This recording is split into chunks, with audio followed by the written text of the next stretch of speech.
it's gone. Isn't it? Oh, there's no reform anymore. Can't be form anyway. No. Can't be formed. Yeah. Imagine if you just started using that word all of the time because it was in your head and you didn't want to use it. Do you know what I mean?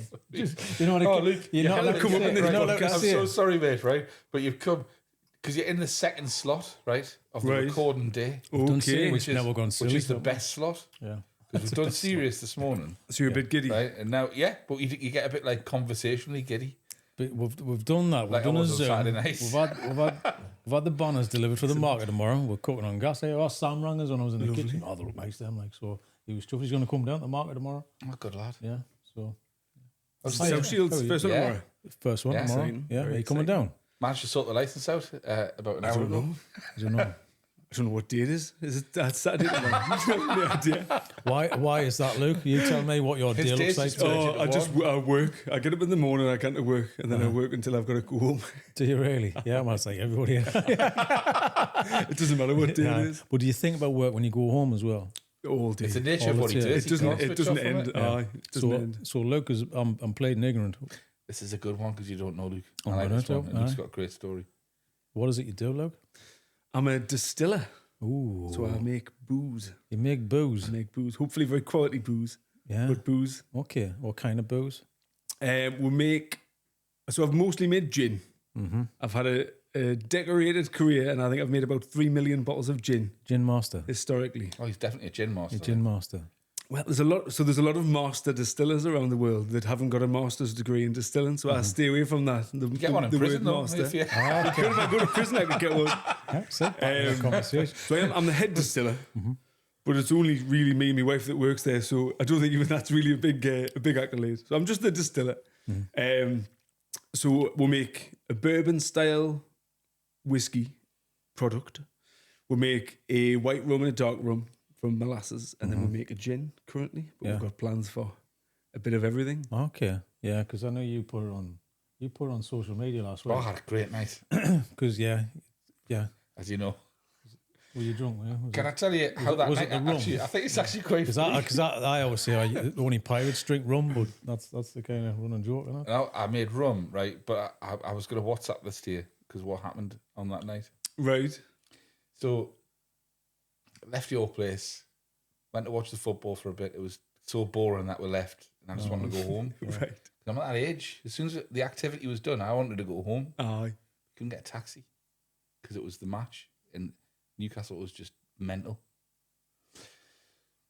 So I walked up to Haymarket, and I bought a shawarma wrap, and sat down outside of St Thomas's Church, the big one at Haymarket, and very nearly ate a slug because I thought it was a pickled chili. Was it in your wrap?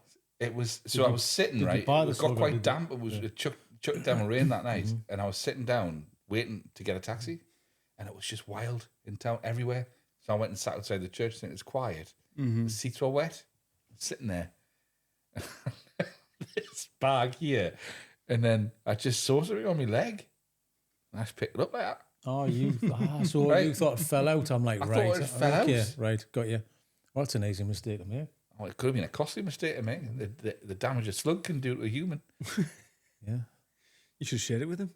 I'm sure he would love your letters. It was a close shave, you know. Was it? I thought you might have been a bit concerned. What was your business partner? I mean, that could have been a really bad Yeah, end. it's just a good story for a podcast. Isn't it? Look at everything now. even worse. Oh, Yeah. I did gag sense like. But no, it was a great night. It was fantastic. Lovely. Really, really enjoyed it. The whole experience of making the rum, like experiential night, did you have? Yeah. Okay, so talk us through it. And I'm not usually one of those people, right? I don't like. I'm not boring. Like You don't promote food and drink experiences. No, because I had one moment of PTSD, right? When you brought your calculator over and went, "We're going to work out the ABV now," and you said numbers, and my brain just went like that. Without fail, Any every numbers? single person. I was like, don't ask me to do my numbers live. I'm not able to do it. I freaked out like a kid in my head. Countdown, you know. Yeah, Oh, that's what I felt like though. I thought you were going to get us to stand up and that, and like work out, do me workings out. Christopher, Yeah, all right. the phone on the Come blackboard. use full name. But it was brilliant. Like the whole thing. You were great. Thank you. I will say The greatest showman. The greatest of showman. alcohol. there's a little bar next door called Roots and Rhythms. Little that where you it's an found us? African-owned nightclub. And just before it started, I went out for a breather, get some fresh air before it started. And I wandered in to chat to them, they're my neighbours. And him and his mate were sat in the bar. They had 6 tinnies each in front of them. But it was an accident, wasn't it? Aye. Well, that's what he said. They had a bucket with tinnies in front of each of them. He said, "Oh, we just tried to order one, and we somehow got 2." So, I think you might have had a good night partially for that reason. It's because we walked in and this woman, she went, "We've got a deal. So you get 3." We were like, "All right, okay, we'll do that then." And she just came over with like 2 of each versions of the things that we asked for. Okay. Because me and my mate David are 3 of soft, each. Yeah. right? Oh, If you I'd didn't been say with anything. you, Oh, they would have you been would have just straight pushed back. one Yeah, back like, yeah. "That's not mine." I would have Give came money out back. with money. Yeah, right. We didn't. We just walked off with our buckets under our arms thinking, we've got like about 3 minutes before we need to go next door. He brought them with him. Yeah. He put them in my fridge. I've been drinking them. You're saying you're soft. Can I just point out, David is a police officer? It's kind of like, what part of like... Well, he's all about keeping the peace, surely. You know what I mean? Well, because he didn't have his hat on, he can't be that person now. He's got to be soft David. No, but it was great because, do you know what it is? I've known you for, God, how many years? 9 Go back. years, maybe. So I Luke thought, was you, one I, of thought my- you just, I thought you just met in the bar on the night. Get hell, I mean, lads, we've not you been having fancy- weekly phone you calls with fancy- each other. You fancy making some rum, lads? yeah, maybe over 9 years. Possibly, So aye. it was one of my DIT links. Okay. So do you remember Poetic License? No. The distillery No. over in, you're not a drinker though, are you? I'm not a drinker, mate. No. So I met I know. Luke, Yeah. Luke over there. Is there, your head distiller there? I was the head distiller, yeah. Okay. Aye. That's where it all started. How did it start with like distilling? Obviously, it comes from an interest and an intrigue, but it's like a craft, isn't it? It's a skill set. It's a You know, lovely it takes mix of time, like doesn't it? a bit of science and a bit of art. Yeah. I think that's Aye, it's a good combination. Aye. exciting- yeah, like exciting bit for cooking. It's like baking, isn't it? Aye. You got to get the right ingredients, but you can be fancy on the top. It is basically that, honestly. Yeah.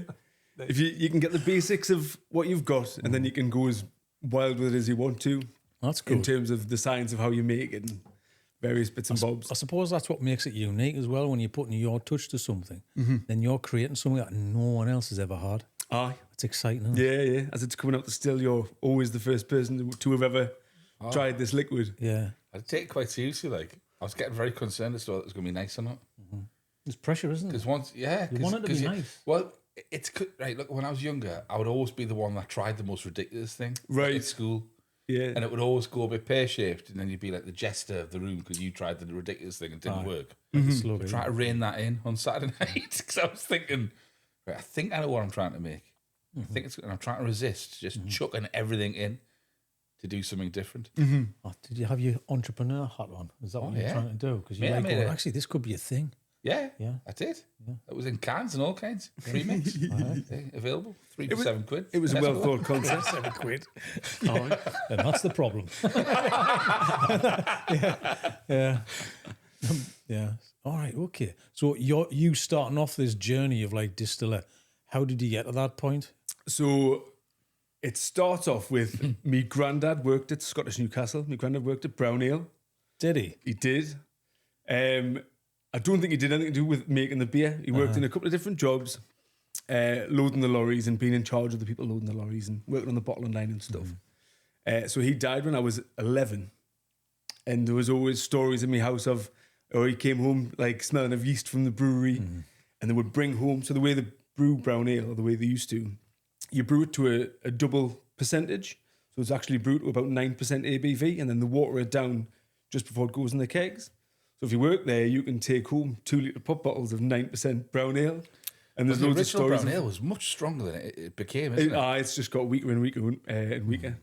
I think it used to be 5. Because it 5-3, I think. Pete used to class it was like a notorious drink to have when you were younger. Well, apparently it was. I had Yeah. a kick. Bottle of dog. So yeah, well, it used to be twice the strength, at least when it was in the brewery.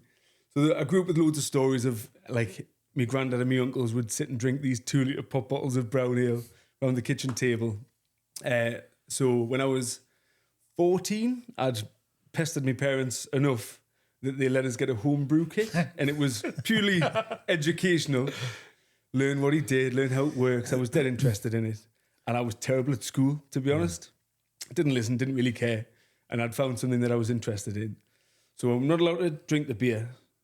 And oddly enough, the batch of homebrew, I don't know why, you start homebrewing, you make 40 pints of beer. That's the size. I don't know why. So in order to have a few different experiments on the go at all times, there would always be hundreds of bottles of beer in my house that I'd made. And you start off with, it's like, you can basically buy like a beer treacle that another person's made. They've made beer and they've removed all the water from it. So it's just like sugary syrup. And you hydrate that and you can add your own hops and things. But most of the work's been done for you. So I did a few batches of that and then got into adding the grains to it and doing things properly, learning how it works. So fell in love with brewing beer, and then you can just buy a still from a home brew shop. It's completely illegal to distill at home. You're not allowed to, but they still sell stills. So I think I was 15 when I got my first still. And Is it illegal? it's completely illegal, yeah. You need licenses. I've got one. Just for water. You're allowed to distill your own water. That's what they say. That's the lie. So most of the distilling I was doing at the time was because I'd made really terrible beer. And so you can turn really terrible beer into passable vodka if you want to. And then because I was 15, I'd be mixing that with like Skittles to make fruity flavoured vodka and fruit pastels, Werther's Originals. Alka Pops. The Alka early Pops. days. You can jam a Mars bar into a bottle of vodka and hide it in the dishwasher and it'll come out like a Baileys. The heat, honestly. By the way, we'll come on to it later. Me and Luke have had a great idea. You're going to love it. I've worked on this idea since. Have you? I have. I want to WhatsApp you about it. I thought I'd surprise you today. You know what? That you just missed on a brand. Possible. It doesn't show colour. Does it? Your bottom shelf brand. Anything's passable. So yeah, I spent my teenage years making all my friends terribly ill. That's Drinking fantastic. loads of booze. I've had this really weird thing where I was making stuff before I'd ever tried the original thing. So the first gin I tried was my gin that I'd made. And then I realised I had nothing to compare it against. Right. So I'm spending loads of time online. There's little distilling forums. Distilling's not illegal everywhere. It's completely legal in Australia. And there's loads of people chatting about it.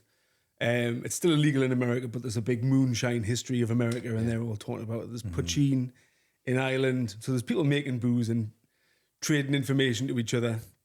And so I just absolutely fell in love with it. So at that time, I was working at a garden centre. Got a job at a garden centre when I was 13, and we made non-alcoholic ginger wine at the garden centre in the little coffee shop.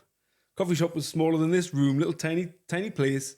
Had a big pot on the stove making ginger wine, and would sell it at farmers markets and Christmas markets. Sold 15,000 bottles of it a year. Really? £4 a bottle. Yeah, non-alcoholic ginger wine. Drink it at Christmas. I'll make you some for this year. It's lovely. Still got the recipe. And one year I was at Durham Farmers Market on a Thursday, selling me ginger wine alongside some potted plants and other things at the market. And there was a dude on the market next to me, on the stall next to me, working for a brewery called Sonnet 43. And so I started chatting to him, I make my own beer and blah, blah, blah, blah, blah.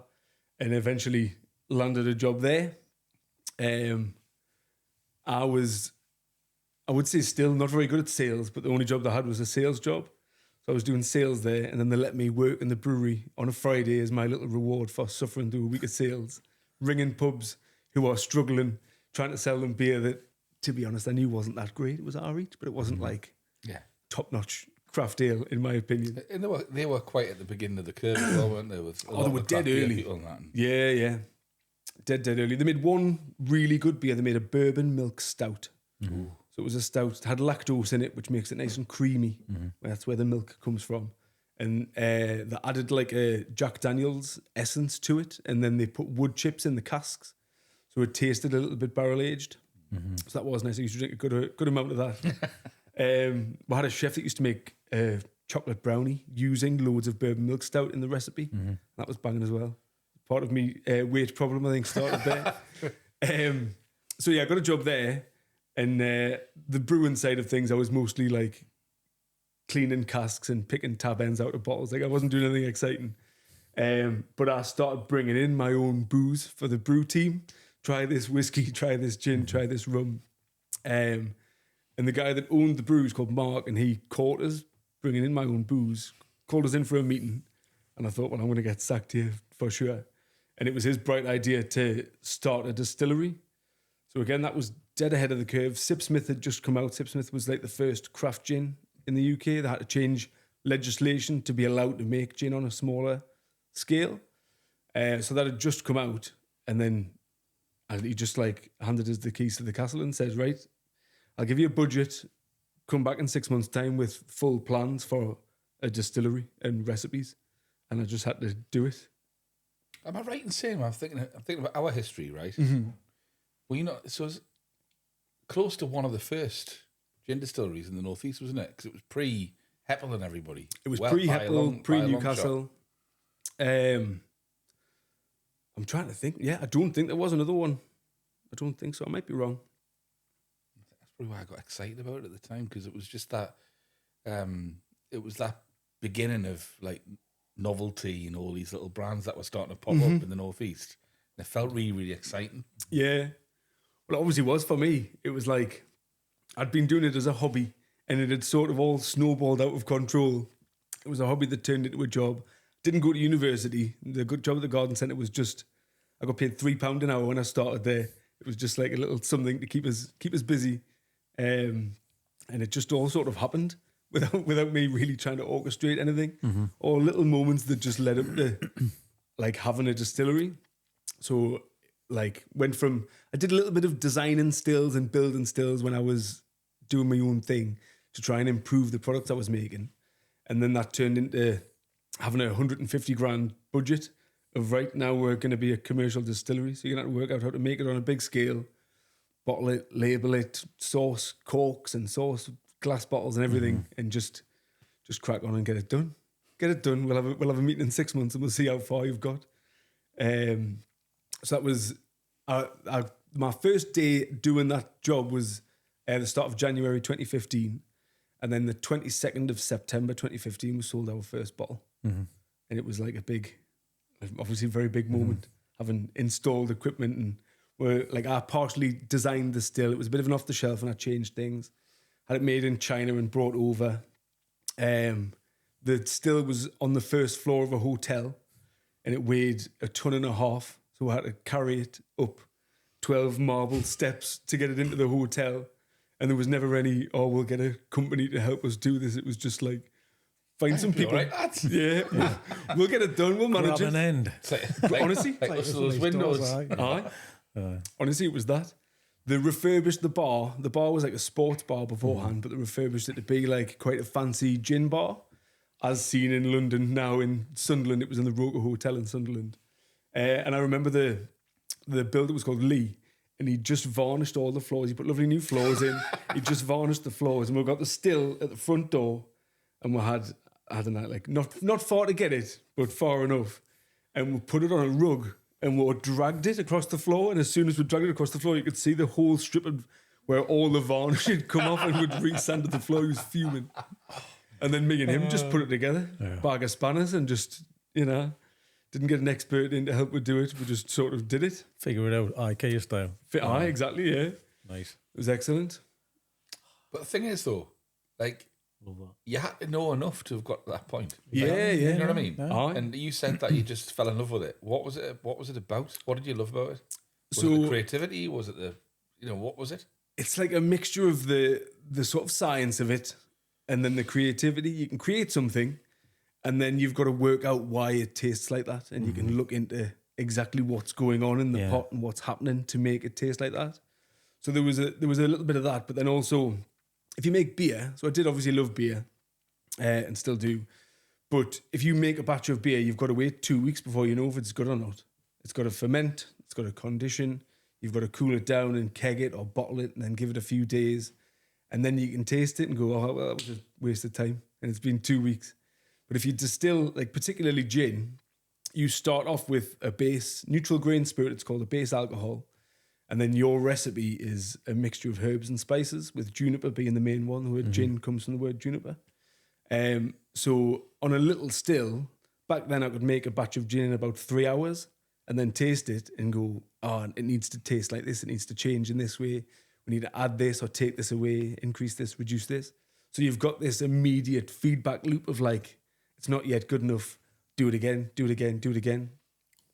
So if a chef tries that, they end up eating 18 dinners because you know what I mean? You can't exactly do that with food and you can't exactly do it with beer, but with distilling, it's this perfect. How do you do that? How do you take I always think, you know, when people put too much salt in the soup and people say just drop a potato in or something. Aye. Is there like a version with gin? Like if you overdo something, how do you There sort of is. So the way big distillers do things is a little bit different to how I do and how most craft distillers do it. And they basically make a gin cordial. So it's like fruit and barley. Yeah, you've got one part that comes out the still and you add 36 parts of raw alcohol and then another 40 parts of water to get a finished bottle. So a litre that comes out the still ends up making about 80 litres of gin. So if you make a recipe and you've put too many botanicals in it, you can literally sort of water it down or like dilute it using more alcohol and more water. And you find that it tastes totally different as you gradually do that. So you can make a bit of a concentrate, or if you accidentally make a concentrate, you can do that. So you can make a mistake and it end up being better through the mistake because then you're changing it all the time. Yeah. It's just keeping track of your mistakes and then how you fix them. That's the thing, it's keeping track. Have you got a little black book with all of these kind of things in the process for each drink that you kind of create? Well, you made us do that on Saturday, didn't you? I have to writing everything down. Everything down. Because you have to. To the milligram. Because imagine if you get if your best thing, this is fantastic. I hope you've written all that down because you got to know how to recreate that, haven't you? There's a pressure on that though. There is a bit of pressure on it. Aye. Because you can never. It's always the same. You kind of do something again the same way. It's still not the same as it was before, but you can get it as close as you can, can't you? You can get it as close as there's an element of, because it's craft, you can say, it's slightly different batch to batch, and that's fine. Unique. Yeah. But even the ambient temperature of your room is a variable that matters in distilling. Is it? Because the copper needs to radiate heat.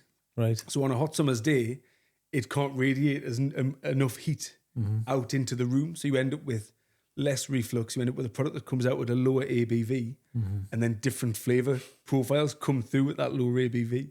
So you have to orchestrate, you have to know what temperature it is, and then change the way you run the still in summer versus winter if you want to really do a perfect job of it. It's that. It It's is. like being in control of all the variables all the time. Everything, yeah. So you And obviously you can't like be. breeze, you know? Yeah. Like, Yeah. Well, Tommy, did you walk past that still fast? Didn't date again, will you? You messed the whole batch up. You kind of changed the temperature by walking past. The draft. The draft knocked it off. Honestly, there is a little bit of that. The water temperature that you pump into the still to cool it down, if that's too hot, you end up changing things and you've got to account for it. I've kind of filmed it before, like Ben Romack, they do it all by hand, and I've seen that done. It's such a fascinating process, especially when it's like the dialing, they're over here, they're doing that, they're running backwards and forwards, and you've got a time. You haven't got any time to mess about. This is the time, dinner tortoise, because if not, the whole batch is ghost. The whole thing's gone. Aye. So there's a thing in Scotch whiskey in particular. So like my stills are very modular and we can change things here and there. Those stills get built and that's what they look like for the next 20 years, whether you like it or not. And the whiskey that comes out, it's the shape of the still has a big impact on what the taste is. But there's a thing that happens because you're boiling something that's fermented and it's got loads of organic compounds in it and proteins in it, that the mixture literally bubbles. Like if you're cooking pasta and it bubbles over, it does that. So the bubbles can fill the still and they can make their way all the way through the still and completely ruin the batch. And obviously people have been making whiskey in England, well, in Scotland for hundreds and hundreds of years. And there was no computers and no, clever ways of going about things. And they're copper, you can't see what's going on inside. So the clever way that, and if you go to some Scotch whiskey distilleries that still do it, they have a string tied to the ceiling with a rock on it. And some dude every 10 minutes will just swing the rock and it'll ding against the still. And he'll go, oh, that sounds like it's got some bubbles in it, that. And they'll just turn it down, honestly. And then they'll do it again. Oh, it sounds empty. They'll turn it back up again. That's fine. So you can go from the very, very basic side of things. like tapping up it. Ding, ding, ding, ding, ding. It is literally that, aye. That's great, isn't it? It's lovely, aye. Bubbles is something filling the top. has that got like a term for what it is, what they're doing? I mean, it probably I bet does. it I don't must know. have, like. Aye. Yeah, Barry's Like an swinging the apprenticeship, stone what are a you? day. Don't talk to Barry. Singer. It's called Rayform. They've been a bell ring with it. That's class. It is really, really fascinating. But there's so many variables. Do you know what I mean? It's broke your brain a little bit, isn't it? 'Cause Kinda you think- has, You don't, yeah. don't really think about these things because they become everyday products in your head. You just, Yeah. that's it. But it's the process, but it's a mixture of the scientist versus the creative, because those two don't really marry up well together. But you have to understand one. Which one is your favourite? Which one are you The naturally at? I think the creative side of it is the alluring bit for me because you get to taste something, and then it's all about changing that taste. I made that. But I do really enjoy looking into the science of it after you've done it. There's a couple of things where I tend to work where I'm like, I can have it in my head, this is what I want to make. And then you've got to work out how to make that happen. And then there's the other way of thinking where you just start making stuff and then taste it and see what it tastes like and see if you can improve on it. I like to have an idea in my head of what it's going to taste like. But there's a couple of times where it hasn't panned out that way. And I've tasted something and gone, I have no idea what has happened here. And then you've got to look back into the research of it and find out what's going on. Yeah. So part of our rum process, we have like wild fermentation, sort of mimics Caribbean style rum. And I tasted something that had been fermenting for months and months and months, and it was supposed to taste really sour. So like think sourdough, we've got like a sort of sourdough starter type thing as our yeast for the rum. And I tasted it and it was really, really salty. Like it could only, sort of a little bit liquishy, but really salty.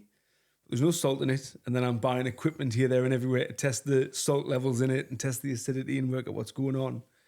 And it was an acid that I'd produced with the bacteria that were had at a specific temperature for a specific amount of time that the human tongue tastes as salt, but it was an acid. But it blew me away for about 3 weeks trying to work out what was going on. Right. Nearly threw the batch away. And then it ended up being one of the best things I'd ever made. Really? Aye. What did you do to that to change that? We didn't change it. We just, like, once we'd looked into it and accepted it as part of the process, it's now part of the process. It makes up a very small amount of what becomes our rum eventually. It's an odd one. The history of rum's got this mad thing where basically liquid was just being left around a lot of the time, and you've got to mimic that to an extent. Right. So Didn't you tell us on a Saturday about it being like coming out of like sugar plantations and sugar processing? production. Aye. Is that, yeah, because it's quite unique. It's quite a, it is a unique taste, isn't it? Rum. It's got its own thing. Yeah. Like, I'd say it's like sherry. It's got, what sherry tastes Like a bit sweet. I can say, sherry, you'd be like, oh, aye. Because you don't forget that taste. Yeah, Do you know that's what I mean? true. It's very Yeah. similar. Aye. Because I think you can very get mixed up a distinct. little bit between the vodkas and the gins for me, because, I don't really drink it, but it's like those things are specific. Do you know what I mean? They're Yeah, so like true. one It's lane. a funny you know? one though, isn't it? Because it's not really had its time. Like in this country, especially when we grew up, what rum do you think of? Bacardi. Yeah. Right, No, that was it. yeah, Probably not even until the last like 10, 12 years or something when it started to go, you know what I mean? It went on the same journey as gin did. Yeah. Or at least everyone thought it was going to be. It's going to be the next big thing. It's going to be the next big thing. Just EastEnders, what was it? Dirty Dens, Angie. She used to have a gin and tonic, didn't she? I thought that's the only time anyone would drink gin. But Right. now it's become a thing. I mean, obviously we've got a Heppel up there sitting on the shelf. Of course. So it is that. And it's like craft beers. Well, it was just like a kind of, I don't know. Things Killed changed or really stout or quickly. something. But That's what I really mean. Though, changed. we were like It's- in a really exciting time when we first met. Yeah, Like, yeah. it genuinely, like when I started the whole food and drinks stuff that I do now, it started then because there was loads of interesting things happening in the Northeast, and it was good to see it happening. And then obviously, I keep wanting to think we see each other all the time, but we've probably seen each other 4 times since we first met. So what kind of kicked off the gin? It just became a thing all of a sudden. Everyone was like making gin. Was that because it's an easy process or was it a cheaper process? Because you get to America, they're all making tequila and stuff. So it just becomes a thing, doesn't it? It just becomes a thing. So there was legislation that was changed by Sipsmith. It used to be that in order to make any alcohol at all, your smallest still had to be 18,000 litres, which is just unworkable for making gin as a small company. So they managed to get it over the line where you allowed a smaller still for smaller craft production. So that opened the floodgates for people doing it. But its availability to an extent, you can get all the herbs and spices in England to make gin very easily. They travel very well. If I want to make tequila, I would have to get a shipping container of agave from Mexico. It would have to travel here quickly so that it didn't degrade. And then there's a huge process of having to steam it and ferment it. It takes months to really make a good tequila. With gin, you start off with raw alcohol. We buy it in. There's a couple of companies that make their own. I don't massively see the point in it because it's just a blank canvas for you to put your botanical recipe on. But you can make a batch of gin in 6 hours and then bottle it the next day and drink it. And so there's that repeatability and Quick. Yeah. And then it is cheaper because it's just those herbs and spices and the booze. The biggest part of it is the duty, is the tax. We've also got a really strong history of gin in the country. You know what I mean? Yeah, like obviously colonial huge. history of Yeah, drinking. And like, you seen that painting, the famous painting, Gin Lane? Gin Lane, aye. I mean, like, because, you know, it was notorious. Like, what do you call it? Not call it Gin Mothers or something. Mother's Ruin. Mother's Ruin. Aye. Yeah, Mother's Ruin. So Gin Lane was government propaganda. Yeah. It's a picture where People getting drunk and dropping their babies in the street. there's a woman at the forefront of it who's dropped her baby down the stairs because she's drunk. And everyone looks really unwell. Everyone's really skinny and sickly. They don't look very well. And it was propaganda to get people to stop drinking gin and start drinking beer. And so there was a second poster called Beer Street. And everyone's got a big belly and they've got a baguette in their hand and a pint in the other hand and everyone's dead jolly and happy. I'm just laughing at something. I tried to land something really important and cultural and thought it was going to come across like intellectual. And when I wanted to say Mother's Ruin, I said Gin's Mothers. Can we edit that out? No. Hey, I remember that, Gin's Mothers.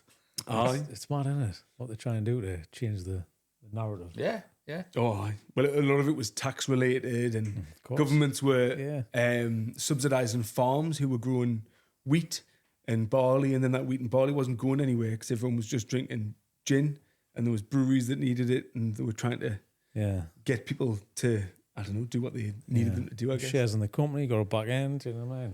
There'll have been a lot of that. Yeah, it's how it works. We know that. But yeah, even the gin and tonic, that comes from us just travelling around the world. A lot of booze is very happenstance. Quinine.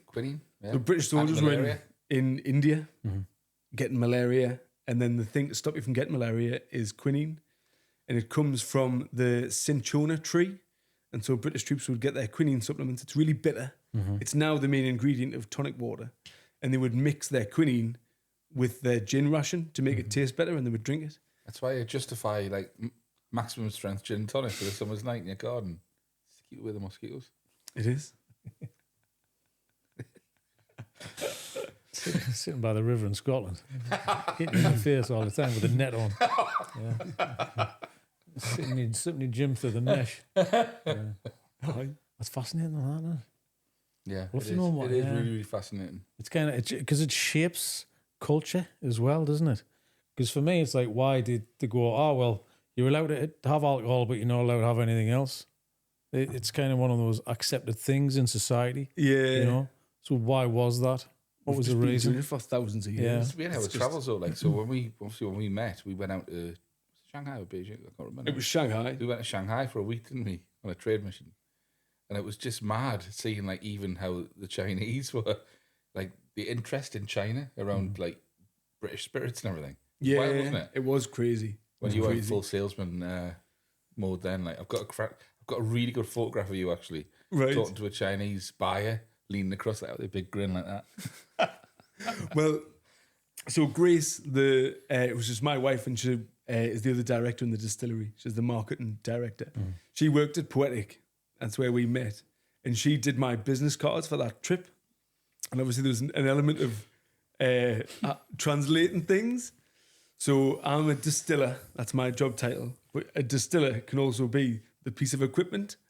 So I was handing my business card to people and they were immediately just pointing and laughing at us because it had said Luke Smith, and then my job was big round pot or something translated in China. So they were just looking at us, and obviously, you know, I'm not skinny. So they were just looking at us and be like, it's just described himself, I guess. Like, bit of an icebreaker. Oh, it was. Aye. It was a good one, aye. It was a good experience. I got called Monkey Man for a week. Yeah. Yeah, that was my name. I don't know where that came from, actually. I've no idea. It was these Chinese ladies doing this all day at this event, just stroking my arm like that. Fascinated with. Yeah. Oh, the hairs on your arms. Yeah. Oh, okay. Yeah. Imagine if you did that to them. Just kind of randomly stroking a stranger's arm. Yeah. You'd have to have a lot of gin to do I'm not going into the stories. I was going to say, we did drink a lot of gin. Say We it. did drink a lot of gin on that What we trip. can, yeah. And it was like a totally different world, wasn't it? Were you there the night that we went to that nightclub? I don't know With, what it was. Was it the same trip? Remember with big... Were you on the same one when I went on stage and did that big thing at the end of the trip? I don't think so. Was that the second one? Was this your speech? We went to Japan No, we did a and couple. we went to China the year Oh, later. that's right, yeah. Aye. That must have been a different You one. must have been elsewhere. Yeah. I'll park that conversation for another time. Find out who it was. Get them on. You were setting yourself up to tell a story you couldn't tell there. Oh no, it was like a horrific story. Was it? Yeah, and then he got bundled into a car coming out of a nightclub in Shanghai. It was just so Terrifying. yeah. Why? Because the caught Monkey Man. Is that why? Well, no, I thought it started off as being like a friendly thing. We went to this Yeah. nightclub at the end of the. You know, it was like how hectic it was. Yeah. Right. Yeah. Then the next one that we did, I'm sure you were there. Hey, Look at Who knows? You're I probably might- on your second bottle of gin. I was going to say, I might well have been. It was the year that Lucas and that came out from Novelty. Right, well, I was definitely there. Right, Aye. and we ended up going to that like a Russian owned nightclub. Like as you'd imagine, probably where like oligarchs and that go, and you know it was hard to get in. If you're European, you'd get in straight away because they thought you were wealthy. Yeah. We went to this place, and it was just like a different world entirely. But you just knew that there was an undercurrent. of Yeah, things undercurrent going of- on. Yeah. And I remember just like coming out of this club at like 4:00 in the morning because my due diligence was I had to be there towards the last man Yeah. because it was I was leading the thing, so I couldn't lose anybody. So if people were being a bit naughty and staying out all night, I would have to hang around with them to make sure they got back to the hotels. Otherwise, I get in trouble at work. People used to lose their passports. Honestly, you seen it all. It's like a designated driver, isn't it? Yeah, You're like totally. the parent. But I came out in this big group of girls and a bloke starting to show us like dodgy films on their phones and that and trying to grab hold of us and push us in a taxi. I remember just jumping in a different taxi and telling the bloke to drive us in a taxi for about an hour and a half, just driving around Shanghai to get us back to the hotel. Kidneys intact. Yeah, just... I could have ended very differently, couldn't it? I could have, right? So if you can't remember it, I can't blame you then. You can blame me because I can blame you for all things. yeah, no, I can't remember it.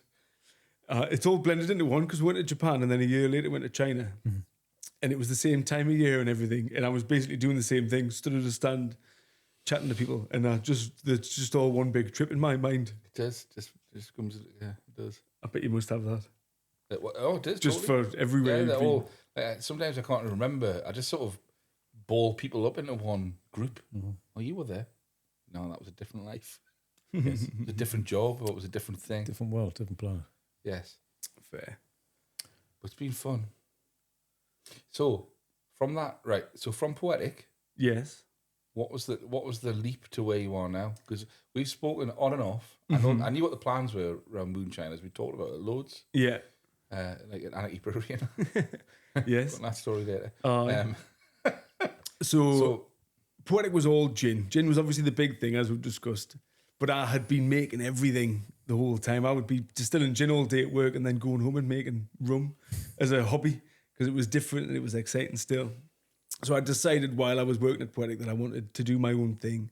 They were dead set on gin being the only thing that they made. Let's capitalise on it while it's popular, which is fair enough. And so me and Grace in that time, she was the marketing person for that company, for Poetic, and they had hotels and bars and stuff in the brewery. So we had met in that time and become a couple. And so we said, right, we'll do our own thing. Perfect. She's marketing and I'm the distiller. We can, get it done. I got scouted to be the head distiller of Mason's Yorkshire Gin. So I met with Carl Mason towards the end of 2017 and said, right, okay, I'll come and work for you. I said, I'll give you a year. I'll work for you for a year while we plan our thing. So we knew about it before I started working there. So I started working at Mason's Yorkshire Gin as the head distiller, and that was dead canny. But again, all gin. We can get onto it in a bit, but we had a big disaster at Mason's Yorkshire Gin. There was a fire while I worked there. So I started in the January I think it was the 19th of April, the whole place burnt down in. Really? Yeah, it was a catastrophe. It was crazy. So all I may as well tell you. So I used to commute down there. So I lived in Newcastle. I had a lovely company car. I used to drive down. It was in Beedale in North Yorkshire. It takes about an hour and 45 minutes to get to work. And I would get there for 6 o'clock in the morning, ready to turn the stills on and get going. And I was usually the first person in. So just a day like any other, one day came in, turned the stills on.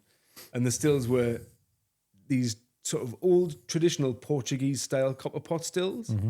And really they were made for Portuguese farmers to any like fruit crop that they had at the end of the year that they hadn't sold, they would make into wine and then make into fruit brandies. Yeah. And that keeps blah, blah, blah, blah. But they might use them once or twice a year. So the copper, 0.6 millimeters thick. They're really, you could lift them up. Big 500 litre stills, you could just carry them. So this one day, a hole had formed in the still and alcohol trickled out the hole, ignited on a gas burner, straight back into the pot, and it exploded. I was stood 6 foot away from it, blew me hat off.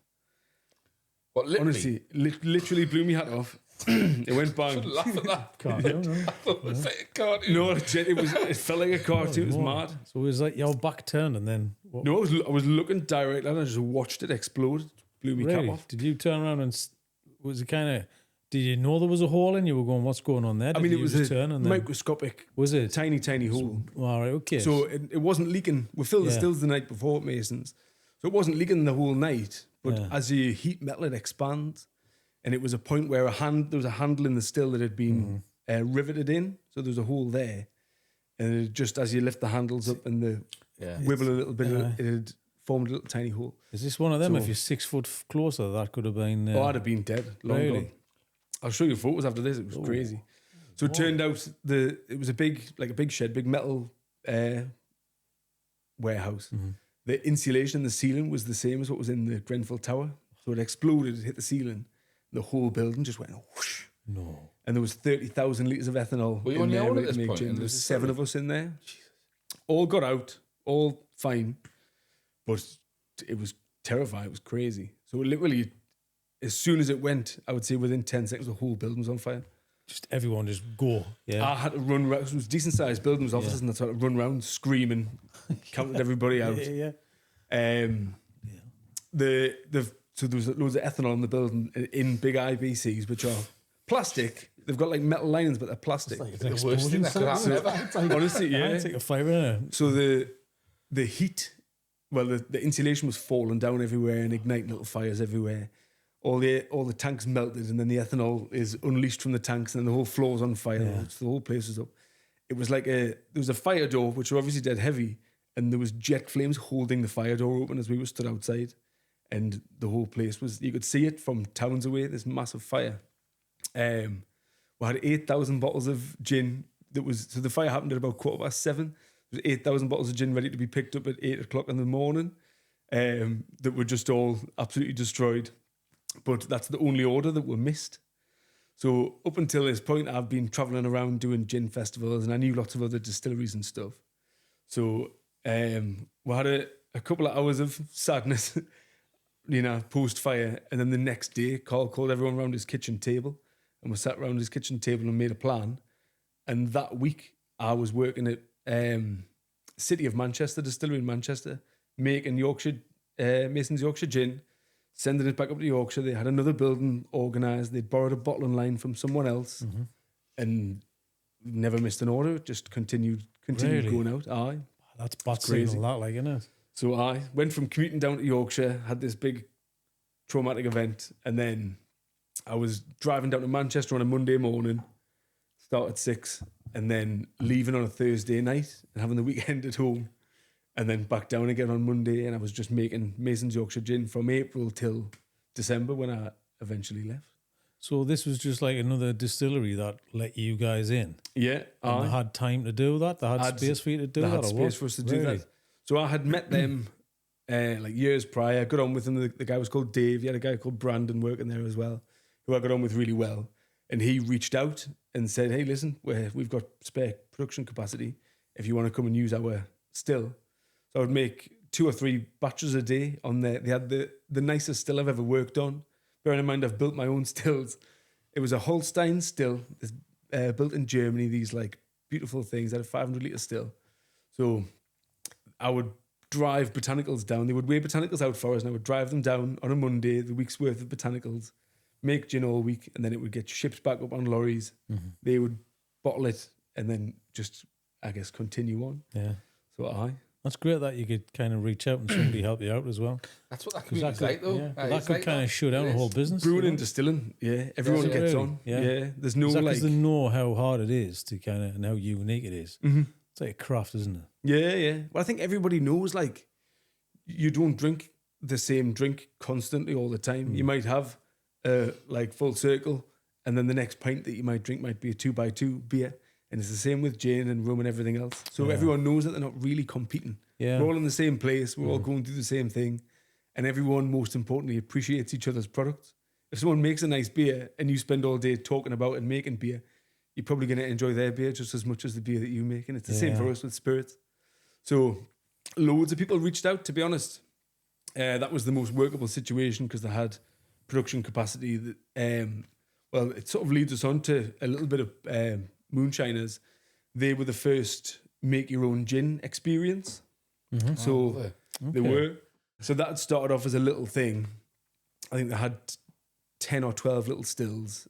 And then that quickly became, I think within a month of launching or 2 months of launching, it was the TripAdvisor's top activity of Manchester. Really? And it was just this huge thing. So they had to get another unit. They built another 36 little stills, and they had like 4 or 5 times a week, 36 people in making their own little bottle of gin. Is that because no one had ever had the, it had just never been done before. There's no... It had never been thought of before. This guy called Dave, his idea entirely. And then obviously there's lots of gin schools now that exist around the country. So that was the first one. Gin school. So I was exposed to that. Yeah. And it's part of what informed what we wanted to do. So that was very much a fun experience. They had this great video.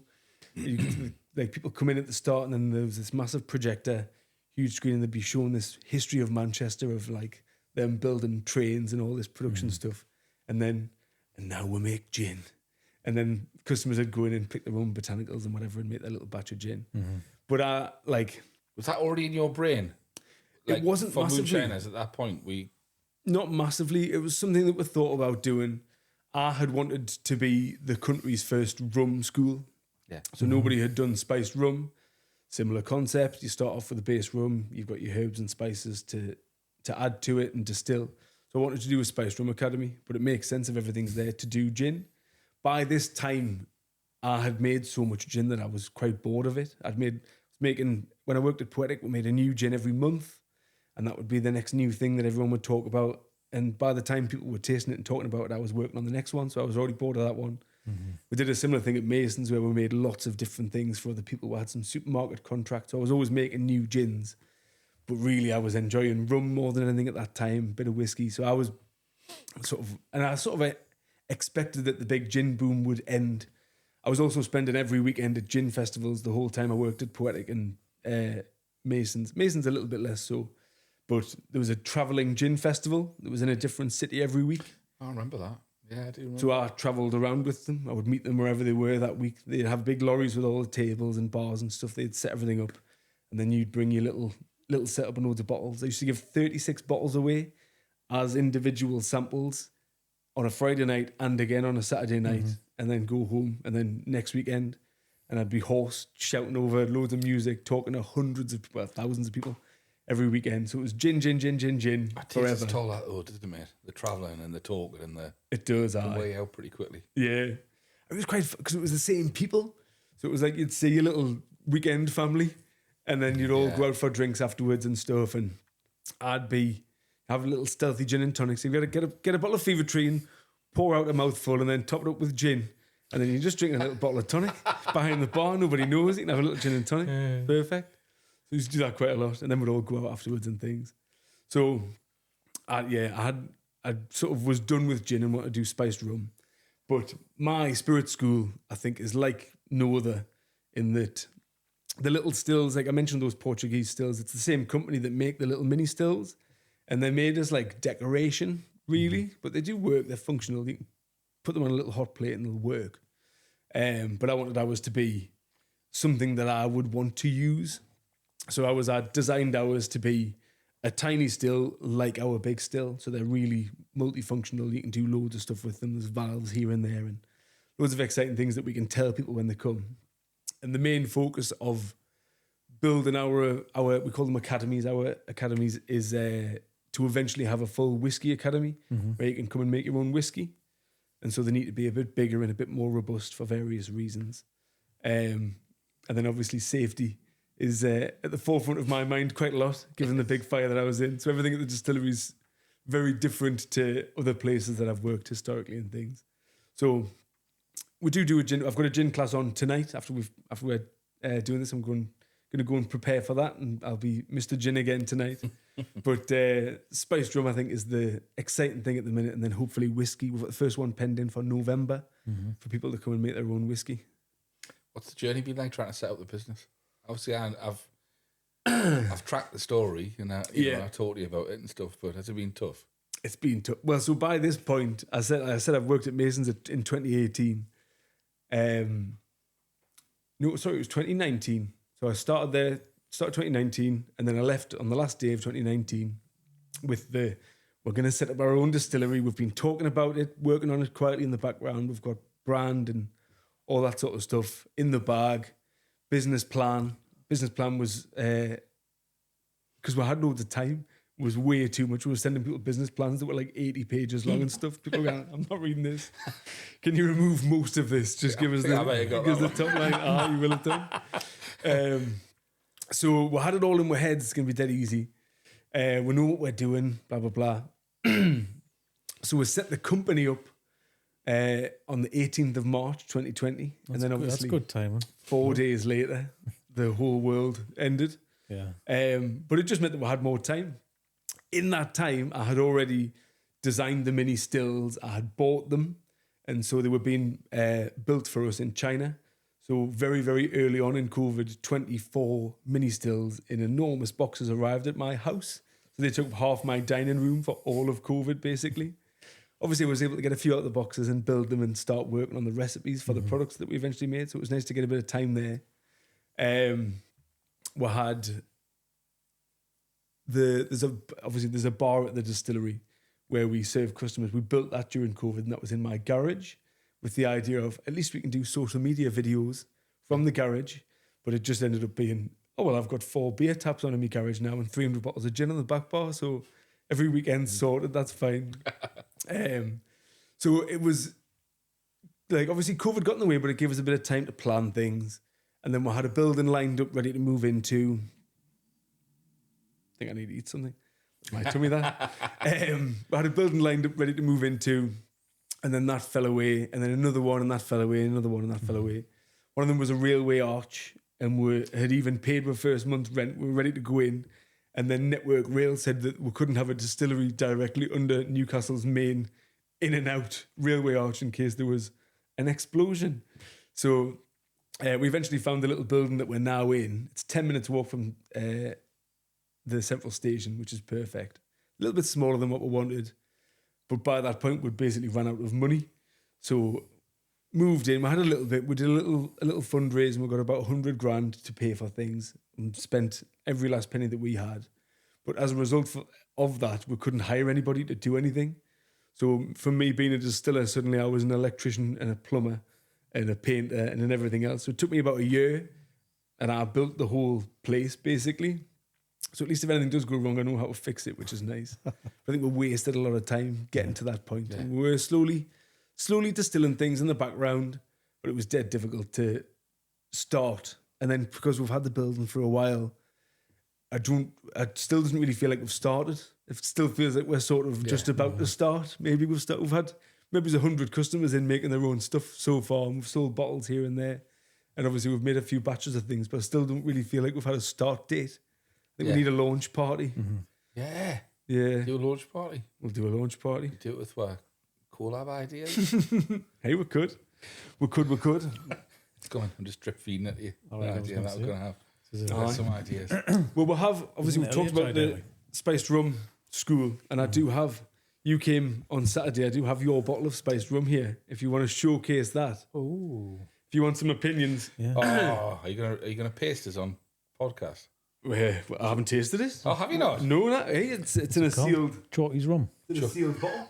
I wanted to call it Black Forest rum, but it already exists. So I give it a. You'll see. I was trying to be too arty. Bottom shelf rum. Right. Possible. Possible. Possible, yeah. That's your recipe. Oh, look at that, man. Oh, Yeah, hang look at on. this. Hang on. Read it out, Dan, if you can.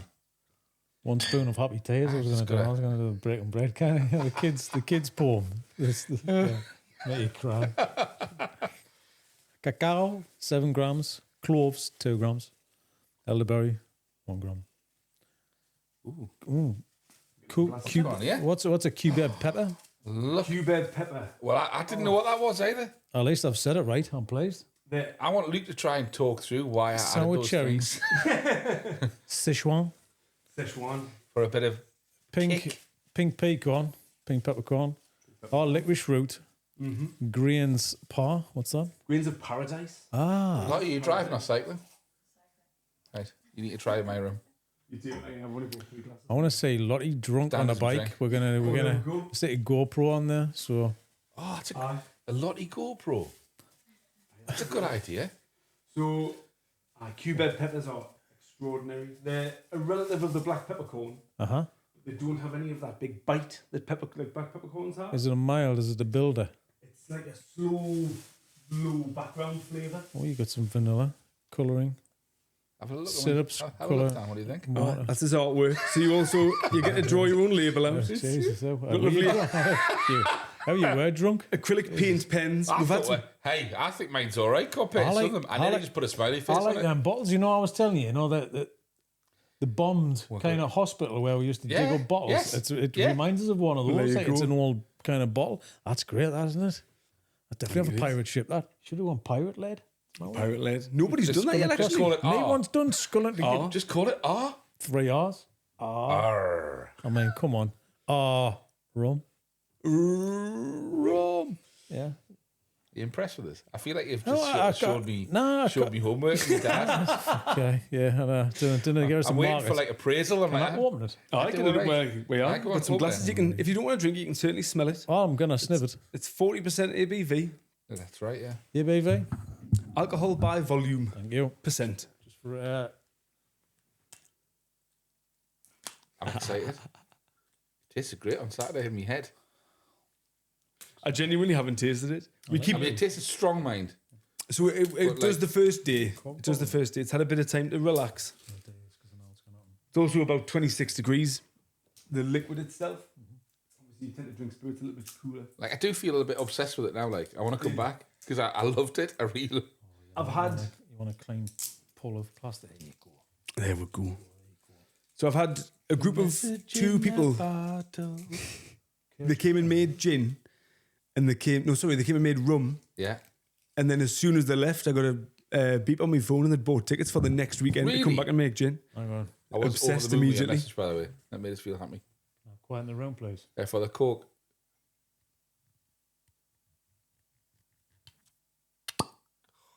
Beautiful. That's a lovely sound, isn't it? That's a lovely Come sound. on, Lottie. That must have sounded brilliant in there. Right in the headphones there. Oh, that was drifting.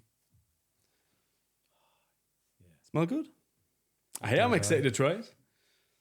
I feel really nervous. You know, I've just had memories of putting this in with Coke. There you go. Excellent. There you go. Do you want to smell?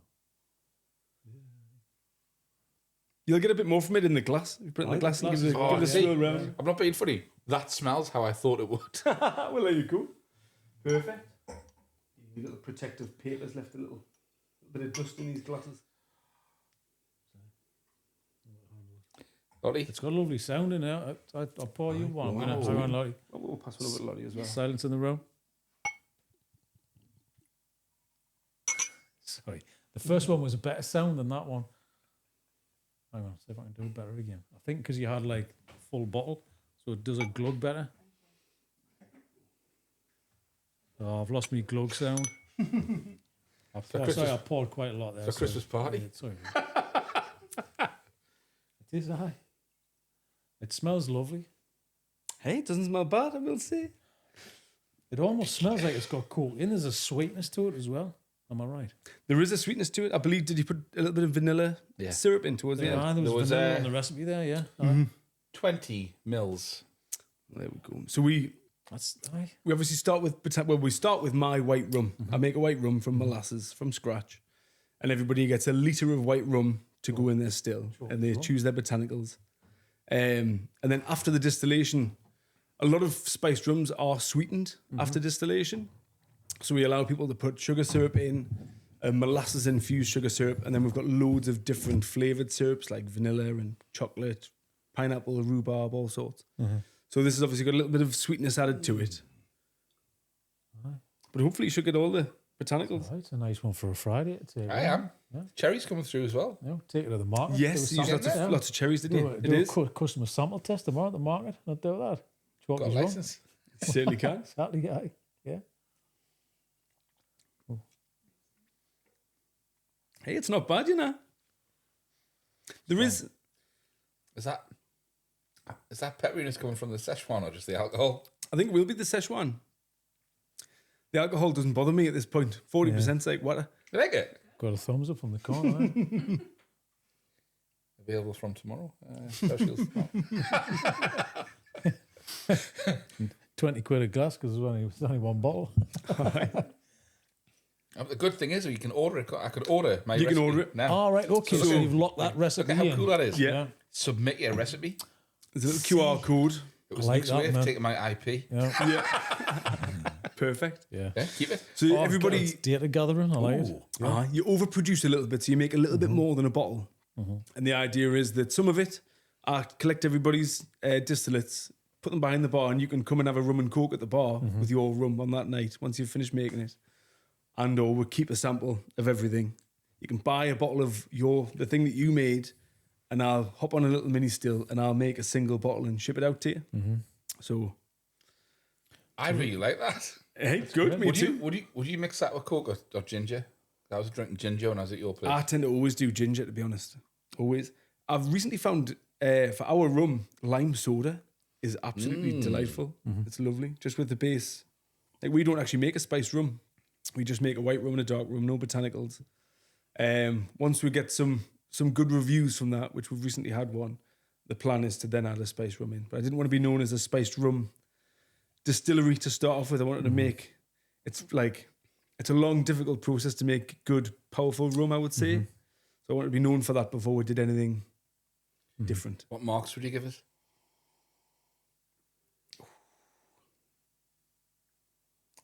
6.5 out of 10. Hoping for a 7, but 6.5 is good. I'm pleased with 6.5. Ask us again when What would I finished do? it. Tell us what I would do. What would you do, right? If that was you making it, right, with experience, what would you do with that now? So I think a lot of the flavors are quite similar to each other. Yeah. There's no big outlier, which you don't always have to have, but you could add something like a little bit of cardamom in there. Might add a slight menthol vibe to it if you wanted to go that route. A little bit of cinnamon would be similar to this, cinnamon, but I, didn't know I looked at the cinnamon sticks and I was like, should I just put a whole one in? part of the fun and snapping them up. So you could do that for a little bit of nuance. I think some orange, spice in that as well. or just a little bit of citrus, lime or orange. Yeah. I would have done a little bit of sweet orange peel, just to like a little top note, so you get a little bit of orange on the nose. So if you go cinnamon and a little bit of orange peel, I think that would just... Would? Yeah. You think? I think orange more than anything would work. It works well with Szechuan. It works well with cubebs, cherry. I like the Szechuan in that. It is nice. Obviously, so you got to taste. Somebody the week before, 2 weeks before, had come and made a Szechuan gin. Can you remember I gave you a sample of that? Yeah. So you get an idea of what the Szechuan tasted like. But I think you've done a cracking job. Better than cracking. Better than cracking.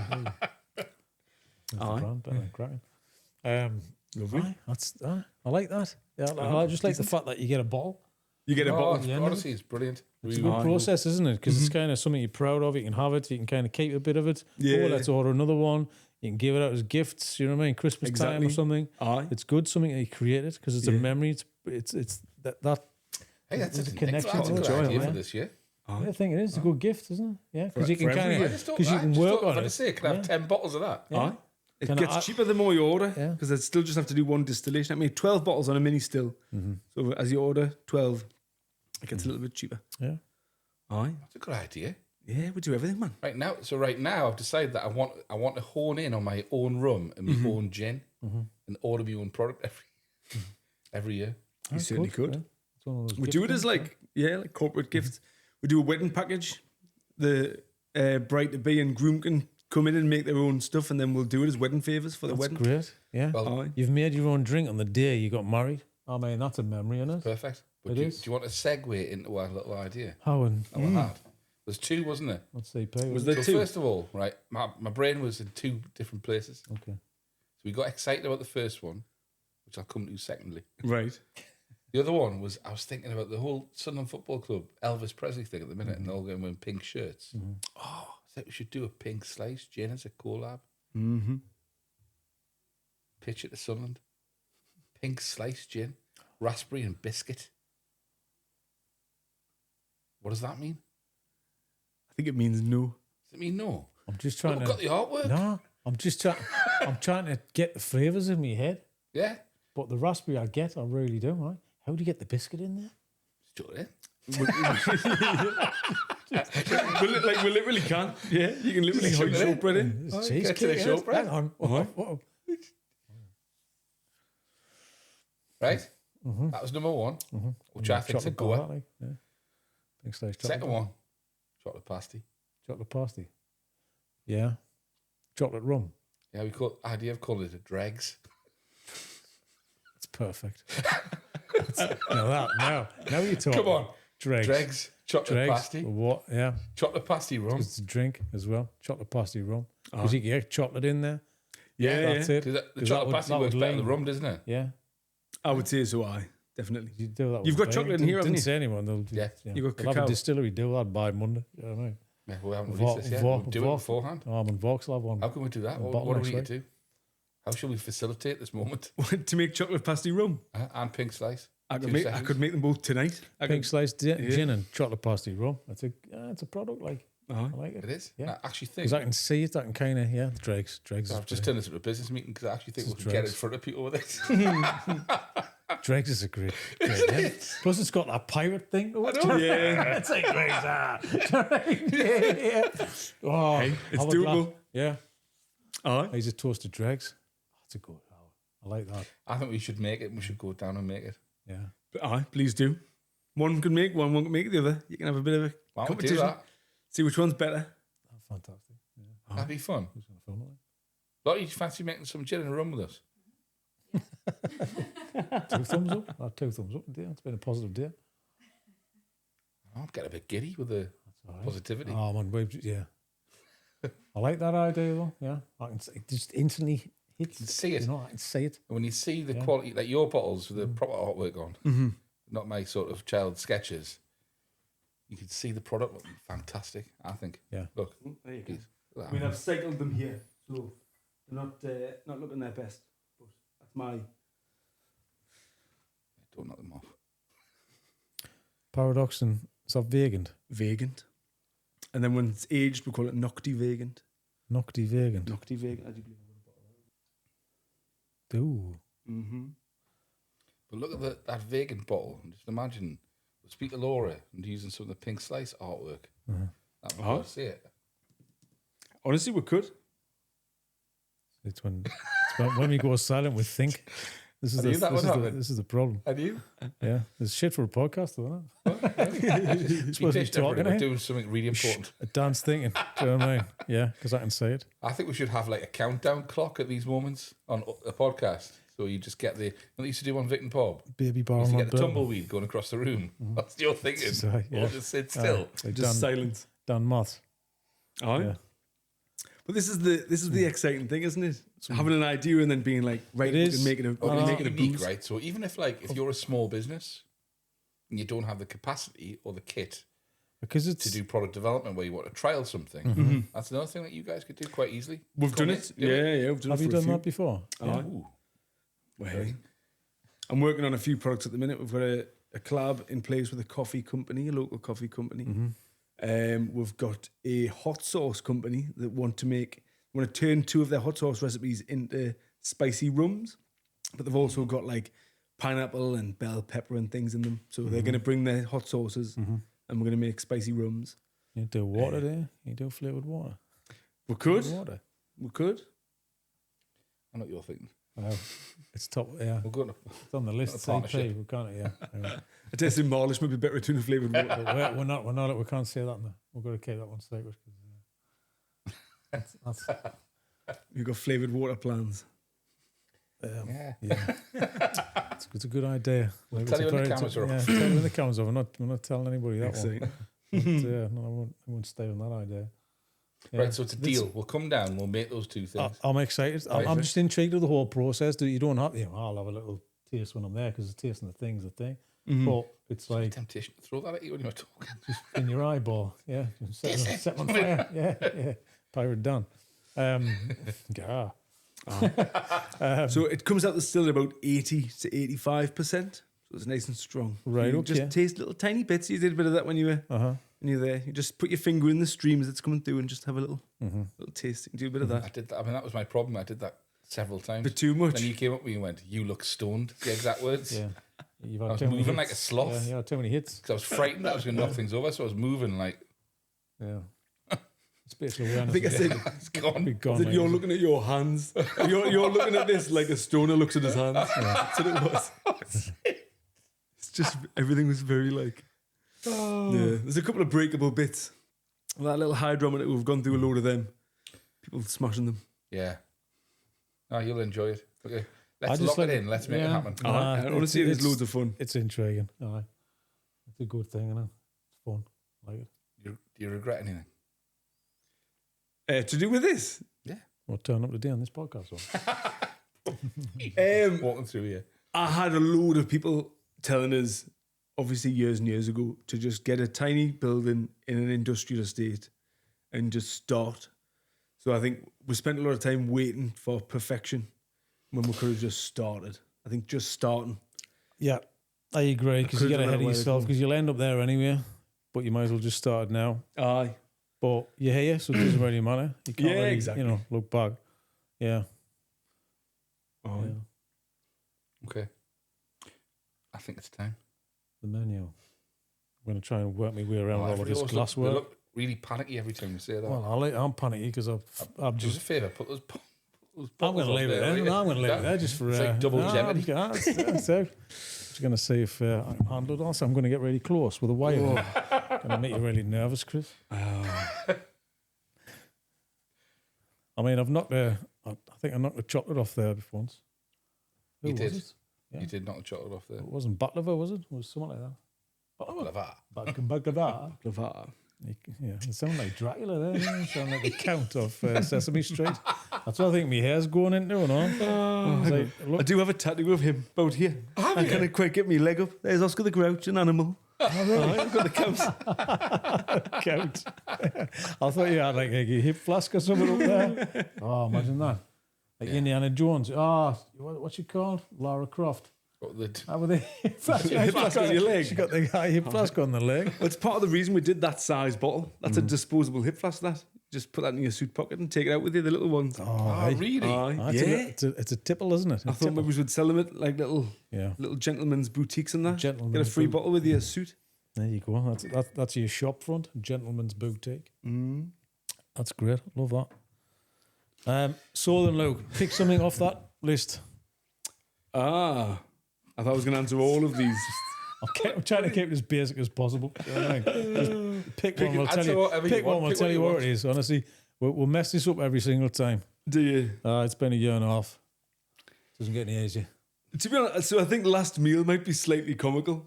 All right. All right. Last Come meal. on then. Yeah. Last meal. Oh, It's something that so I was dead fussy when I was growing up, wouldn't eat anything. And it's something that my nana discovered that I would eat. And my nana was terrible. She used to make us all sorts of horrific food. If I wouldn't eat anything, she'd make us a bowl of ice and sugar and put Smarties in it. And it was like cereal. I swear to Really? God, honestly. is that not a guilty pleasure? That would be. I mean, this also wasn't my last meal. Yeah. But that's how bad she was. But I don't know, through trial and error, she discovered boil a load of tatties, mash them, mix a load of cheese in, and then a load of sweet corn, and just have an enormous pile of sweet corn cheesy mash. And that is genuinely was my last meal. Sweet Yeah, corn that sounds cheesy. lovely. A little bit of crunch from the sweet corn, and then a big cheesy mash. It's absolutely Lots of banging. cheese. How? like an Like, unfathomable stupid amount amounts. of cheese. Yeah. Like it's unable to be absorbed by the potato levels of cheese. When you pick the spoon up, it's connected to the pile still. Oh, That stretch, the Aye. mozzarella stretch. Aye. Yeah. Yeah. You're not too far away from a nice jack of potato there, though. It's it's in the Yeah, same true lane. point. It's in you know? yeah, true. I've never had sweet corn on a jack of potato. I suppose like the sort of tuna sweet corn type no, thing. I'm but the like same. a hot. I disassociate. I'm like, yeah, I wouldn't just have it on its own though.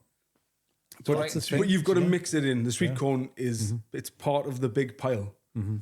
Think Close Encounters of the Third Kind, like a where they're shapeable making pile. mountains of stuff. Aye, I'm making mountains out of me sweet corn cheesy mash, and that is genuinely the last meal I had. Really? Yeah. Guilty pleasure. What would you drink with that? What would you pair with a mash? The cheesy mash. I honestly don't know. It's like it's such you can eat loads of it as well. It's such Yeah. a If it was your last meal, right? As in, not your last meal. oh, as in No, you can answer it. No, you can answer Hey, it anyway. I You can answer it suppose- any way you want. But true- would you go for it as your last meal?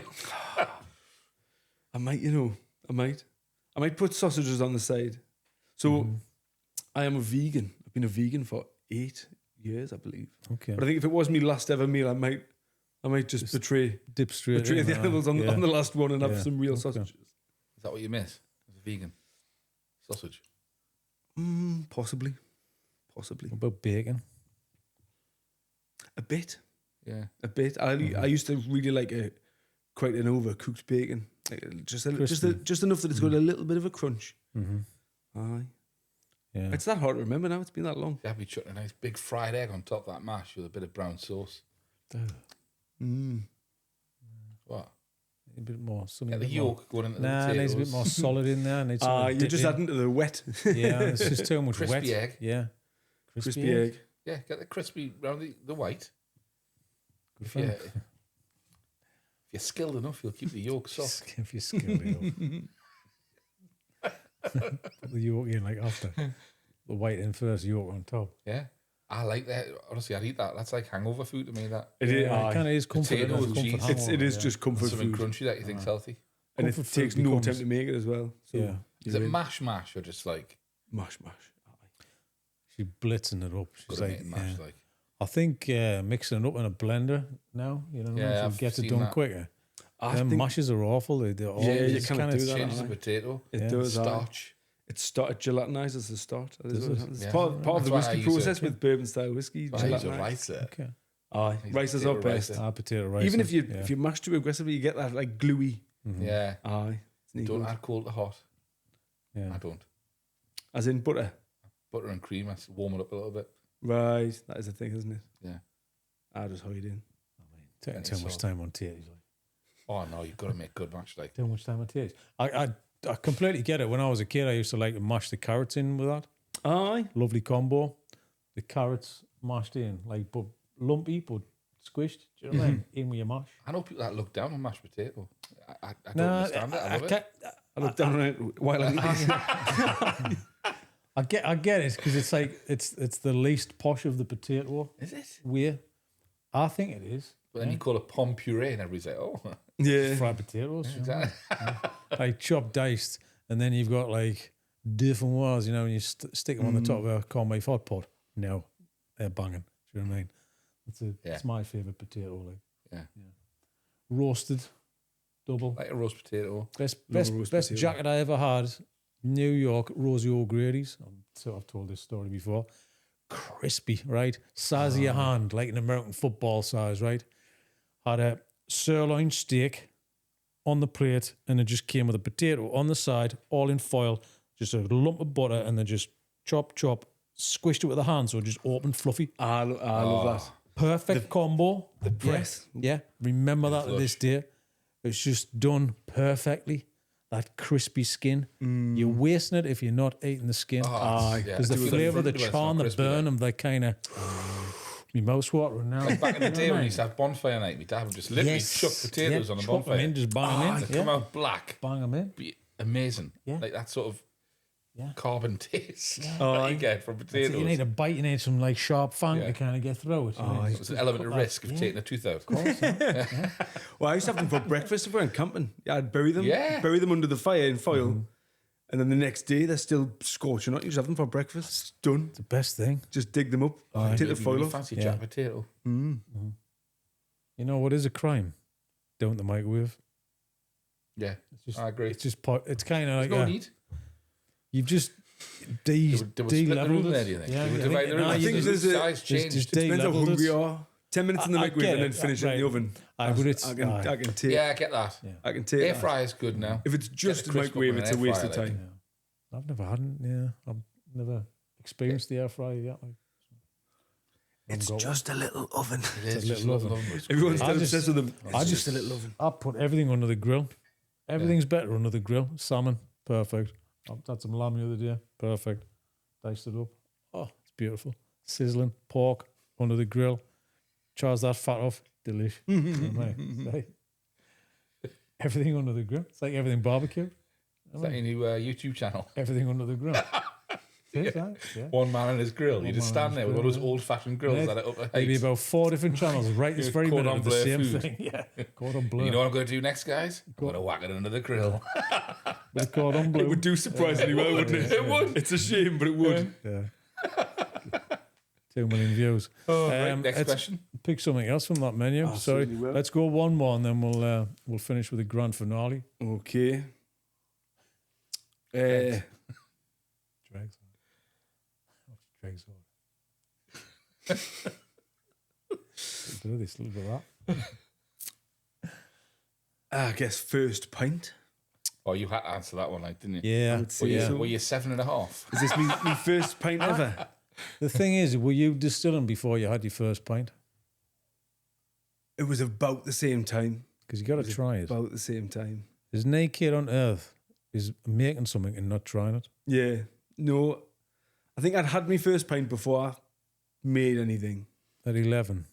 I think I was 13. Genuinely. Yeah, I'd been the same, like. Aye. Okay. Yeah. Where was it and what was it? It was at the Garden Farm pub in Chester Street, like a sort of social club. Lots of pool tables, big Best screen. first pints ever. Perfect. Best first pints ever. I was taken there by my brother's friends who were a little bit older. I've got an older brother. He wasn't there, strangely. I was with his mates for some Was reason. it like a let's get Luke lashed? Aye, basically. We'll go and play pool. YouTube channel. Aye. So there's this bigger boy, this older lad leaned in. He said, "Nobody young drinks Guinness. Just order a Guinness." So I went to the bar. "Have a little Guinness, please." Yeah, no bother. Nobody flinched. Fine. So my first ever pint Was it a pint of was Guinness? a pint of Guinness. You like it? Loved it. Really? Aye, absolutely. And I do drink loads of stouts now. I I wonder like if it's stout as well, informed like. it. But aye, Big flavours. big flavours. Aye, sweet as well, isn't it? Just that little bit of sweetness. I used to put port in mine. Tried that before, I haven't. honestly. Give that a go. I haven't done that for about 15 years. Like, it's reckless. It's stupid. But it tastes great. And makes really good ice cream as well. Yeah. Fair. Yeah. I'll give that a go. But yeah. So my second, third, fourth, fifth, sixth, seventh, and eighth pint were all Guinness as well on that same night. It worked once, it'll work again. I'll have another Guinness. That's intriguing though, that you kind of had that and you liked it straight away. Because most kids are like, "Yeah, what's this?" And then you try your best to like it. Yeah. It's usually the opposite way, you know. So I think Guinness- lagers Guinness- is harder to get into. Well, I was You going to say think? that. Guinness is like creamy. Yeah. Aye. It's smooth. There's a no meal. like Aye. harshness But to I it. used to treat it like a grown-up drink, but actually I think if it was the other way around, I tried Guinness when I was younger, I would have liked it. Aye. It's your 5 a day. Do you know what I mean? Exactly. The little Mackeson stout is what my grandma used to get. Aye. Remember Milk the little stout? tins? Yeah, too, right? Yeah. Nice. Mackies. Tins of mice. So we're gonna change tact. What's your Greg's order? So historically, I think I need to go pre-vegan and Please vegan. go pre-vegan because there's probably 2 worlds which you live in. There's 2 worlds. So I would say for me, dessert was always the most important thing, and it was always a custard donut. Sometimes 2, but Okay. at least 1 always. And that's probably the one thing that I miss the most out of everything is custard donuts from Greg's. So my nana again always used to buy us custard donuts. Every time I saw her, there'd be a custard donut. Perfect. Lovely. So a custard donut, and then I was a corned beef, 1 corned beef pasty, 1 sausage roll, 1 custard donut. Standard. Lovely order. I That. respect the order. Isn't it? Yeah, no, completely. Corned beef, sausage roll, custard donut. Yeah. What's the sausage roll? That's the thing you eat before the other thing. We've got prototype T-shirt and it's got that on the I'll bottom. show you in a Yeah. minute. I kind of agree. Yeah, Your corned beef pasty can be awfully hot. But Yeah. your sausage roll probably isn't. Aye. You can dive into that first, Yeah. and then Well, the thing is, you go, you done. get your Greg's order, and the first thing and the easy thing is the sausage roll to eat. You can eat that on the way to eating to the destination where you're going to eat the other thing. Do Aye. you know what I mean? I It's do the thing agree. you eat before the other thing. So yeah, I think so. official. It's official. Love that. That's brilliant. And it cannot be on a plate. You can't put a Greg's on a plate. It's Oh, a different nah. thing. You play it, and that we used to do Peters, and Peters, you're at home sitting watching the telly, and then it was on a plate with your ketchup on the side. It's not the same as like just out the bar. You is just it? got it. What's Yeah. the next Got week? it. Like you might reheat it and have pasty chips and beans. Yeah, but the reheat. Nah. Reheated sausage roll last week for the kids, and it just got flattened, get squidgy, very greasy. Mm. Never the same. It's got to go fresh, man. It's got to be fresh out. You know. Luke, Thank you. thank you, mate. Hey, thank you. It's been good fun. Fun.